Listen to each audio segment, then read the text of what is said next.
Bonjour les amis, nouvelle vidéo aujourd'hui pour retrouver Florent Philippot qui va nous alerter sur les plans totalement démoniaques du gouvernement en vue bien sûr de la future pandémie, le hantavirus. Le gouvernement français a déjà en tête des mesures qui n'hésiteront pas bien sûr à prendre dans les prochaines semaines. Mais juste avant de l'écouter comme d'habitude, n'oubliez pas de vous abonner, le pouce, le commentaire, le partage, le boost de la vidéo. On l'écoute et on en parle juste après. Hantavirus, ça sent de plus en plus mauvais quand même leur affaire, hein, à tout point de vue. Alors d'abord, l'OMS est prise la main dans le sac. Il faut vraiment sortir de l'OMS, hein. Ça c'est dans le projet des Patriotes depuis toujours. Confirmation, énième confirmation, car il y a eu dès le 7 mai, Tedros Ghebreyesus, leur numéro 1, le patron de l'OMS, qui a fait une conférence de presse et qui déclare ceci. La meilleure immunité que nous ayons est la solidarité. Écoutez bien, en raison de l'événement actuel. Il parle de l'hantavirus. Et vous savez que l'Argentine et les États-Unis sont touchés. Je pense que ces deux pays, ajoute-t-il, vont reconsidérer leur décision de quitter l'OMS. Ce sont justement les deux pays qui ont annoncé l'an dernier quitter l'OMS, car ils voient à quel point l'universalité est importante pour la sécurité sanitaire. Parce que, dit-il, ajoute-t-il, les virus se fichent de nos politiques et de nos frontières. Ok. Alors justement, c'est vrai que l'Argentine, comme par hasard, dirait-on, est soupçonnée d'être le foyer d'origine de la contamination, et que justement, le 17 mars dernier, il n'y a même pas 2 mois, il y a eu le retrait officiel de l'OMS de l'Argentine, qui avait été annoncé 1 an plus tôt. Et 1 mois et demi plus tard, boum, il leur tombe dessus ceci. D'ailleurs, le gouvernement argentin, permettez-moi de vous dire qu'ils y voient très clair dans ce petit jeu. TV5 Monde a fait un article là-dessus le 8 mai, je cite, « Hantavirus, l'Argentine ne peut pas confirmer l'origine de la contagion et accuse l'OMS de privilégier la politique. L'Argentine a annoncé qu'il n'est pas à ce stade possible de confirmer l'origine de la contamination de l'hantavirus, dont un foyer est apparu à bord du navire MV Ondius.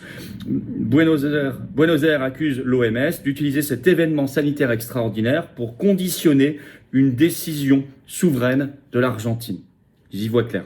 Effectivement, le patron de l'OMS disait les États-Unis aussi sont très impliqués. Alors vous savez que depuis que Trump et Kennedy Jr., les États-Unis ont annoncé vouloir sortir de l'OMS, qu'ils ont annoncé formellement d'ailleurs. Or, il y avait effectivement 17 Américains sur ce bateau. Alors, l'OMS, on voit qu'ils en font des tonnes, hein. Le patron lui-même, Ghebreyesus de l'OMS, était ce 10 mai à Tenerife, aux Canaries, en Espagne, pour accueillir le bateau. Mais qu'est-ce qu'il faisait là?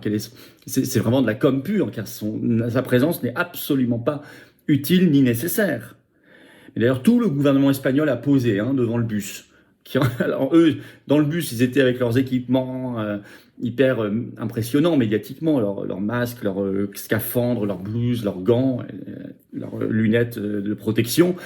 Et le gouvernement, par contre, lui, ils étaient comme ça, normalement, devant, enfin tout ça. Alors en plus, l'OMS a classé depuis ce 9 mai toutes les personnes qui étaient dans ce bateau comme contact à haut risque. Voilà, donc alors, en France, ils vont très loin. Le gouvernement, le cornu avec la ministre de la Santé Stéphanie Rist, qu'on commence à voir partout, va très loin. Alors, va-t-il y avoir confinement, bunker, on nous parle, un décret qui est pris, je vais vous expliquer, retour du Conseil de défense sanitaire comme pendant le Covid. BFM TV ce 9 mai, le titre « Hôpital militaire, chambre à pression négative, confinement à domicile, comment va se dérouler l'isolement des personnes du navire foyer d'hantavirus après leur rapatriement ?» Car effectivement, ces Français, il y en avait 5 à bord, sont arrivés à Tenerife donc ce 10 mai.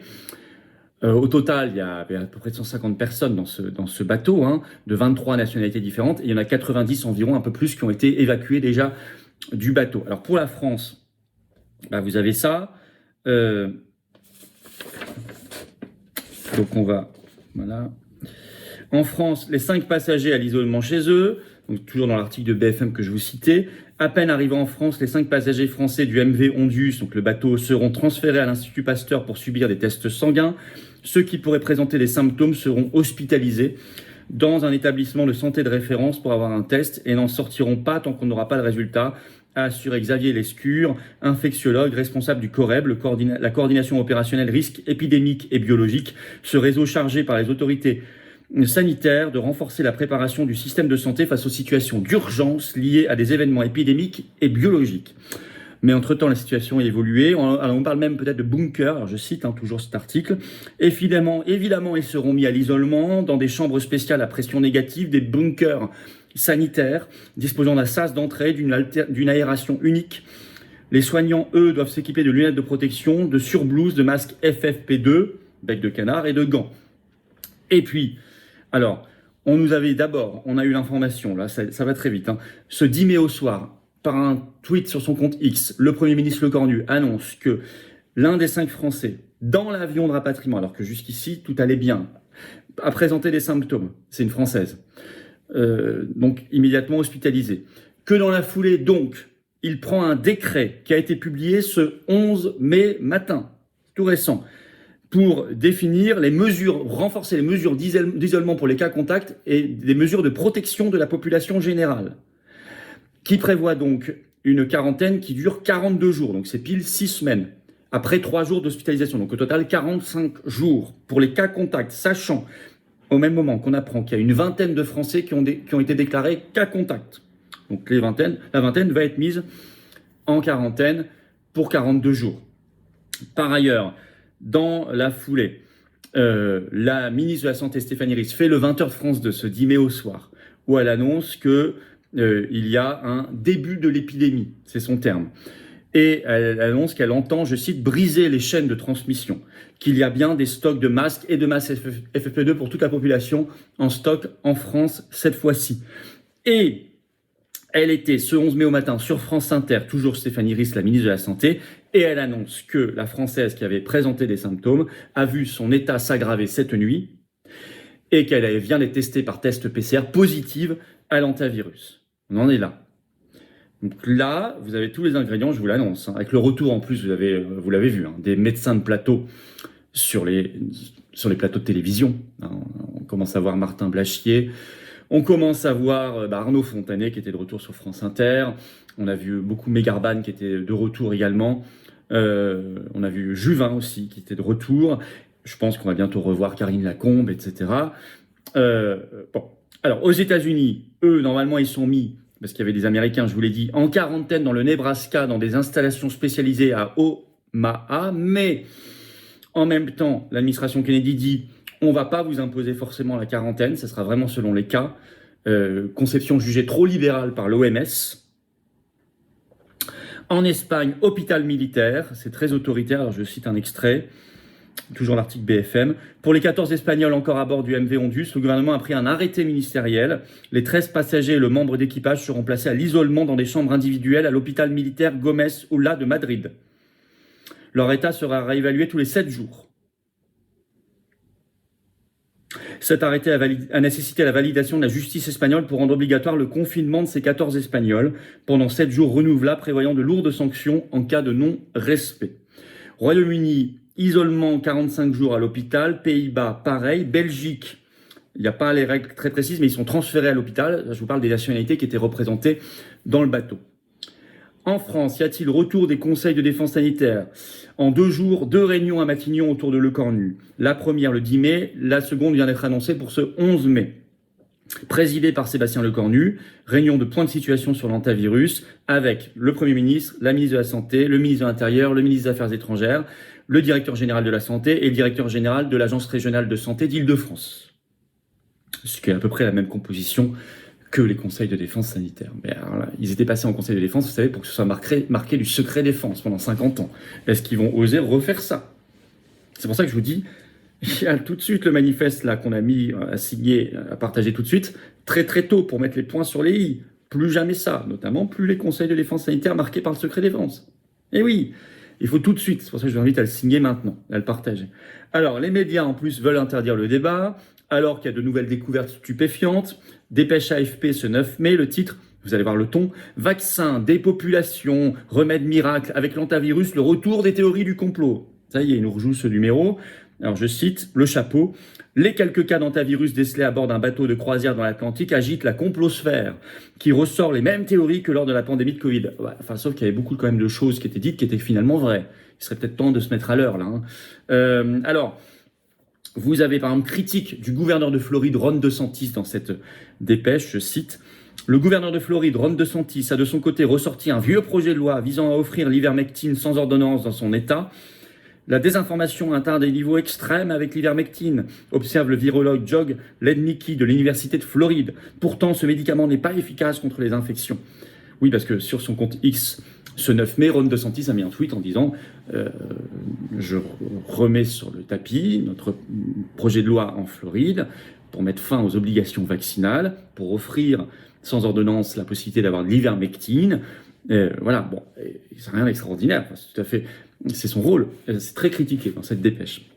Interdiction de parler, de discuter, d'informer, de débattre, d'interroger. Enfin, on connaît la musique, c'est pas ça qui nous arrêtera aux patriotes, hein. Certainement pas. Et je vous rassure, cela ne va pas m'arrêter non plus. Il faut absolument tout faire pour dénoncer ce qui se passe aujourd'hui avec cette nouvelle propagande sur l'antivirus.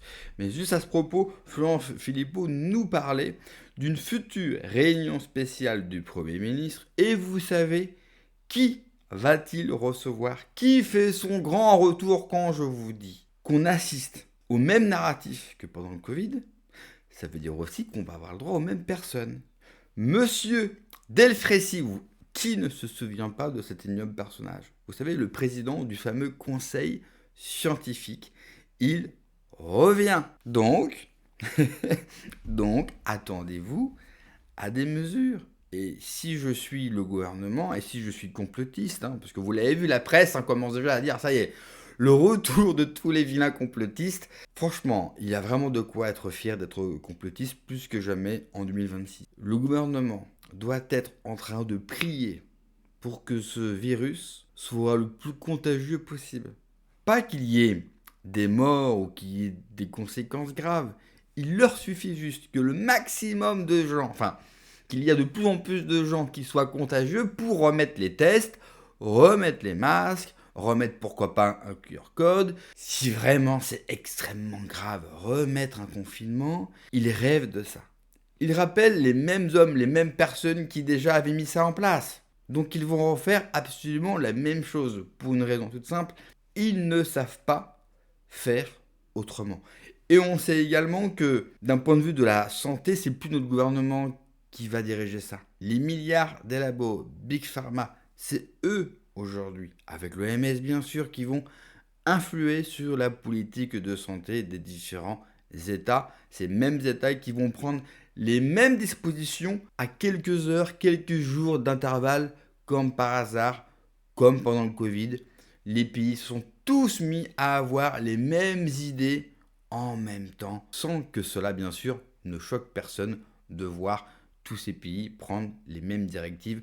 Ça sera encore une fois sûrement la même chose. L'antivirus, c'est que le énième virus, parce qu'après le Covid, il y a eu plein d'alertes, ils ont essayé absolument de refaire un coup de la crise sanitaire, ça n'avait pas pris pour différentes raisons. Cette fois-ci, avec l'antivirus, ça part quand même vachement bien. Et puis, allez voir sur X, allez voir les images des gens avec leur tenue rouge, c'est extraordinaire.